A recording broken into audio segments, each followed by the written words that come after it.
Hello, സംഭാഷണം എഴുതി നോക്കിയാലോ? എല്ലാവരും റെഡിയാണോ? പരീക്ഷയ്ക്ക് വന്നാലും ഇല്ലെങ്കിലും സംഭാഷണം നമ്മൾ പഠിക്കണം. ഇത് നോക്കൂ, നമ്മൾ പഠിക്കുന്ന ആ മണിയൻ എന്ന് പറയുന്ന സൈക്കിൾ അല്ലേ, മണിയനെ നമ്മൾ അറിയാം. അപ്പോൾ മണിയന്റെ നേരേക്ക് പുകതുപ്പി വന്ന ഒരു ലോറി ഉണ്ടായിരുന്നു. മണിയനും ലോറിയും തമ്മിലുള്ള സംഭാഷണം എഴുതാൻ പറഞ്ഞാൽ നമുക്ക് എന്ത് എഴുതാം?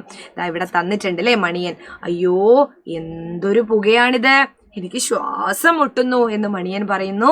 അതിന് രണ്ട് ഉത്തരം, അതായത് ലോറി പറയുന്നതും മണിയൻ പറയുന്നതുമായിട്ടുള്ള ആ ഒരു മറുപടി നമ്മൾ എഴുതേണ്ടതുണ്ട്. ഇപ്പൊ എങ്ങനെയാ? ദാ, അയ്യോ എന്തൊരു പുകയാണിത്, എനിക്ക് ശ്വാസം മുട്ടുന്നു. അപ്പൊ ലോറി, ഹ ഹ ഹ ഹ, ഞങ്ങൾ ഇങ്ങനെയാ പുകതുപ്പിയാണ് യാത്ര, ഞങ്ങൾ ഇങ്ങനെയാ പുകതുപ്പിയാണ് യാത്ര, ഞങ്ങൾ ഇന്ധനങ്ങൾ ഉപയോഗിച്ചാണ് ഓടുന്നത്, അതാണ് ഇത്രയും പുക.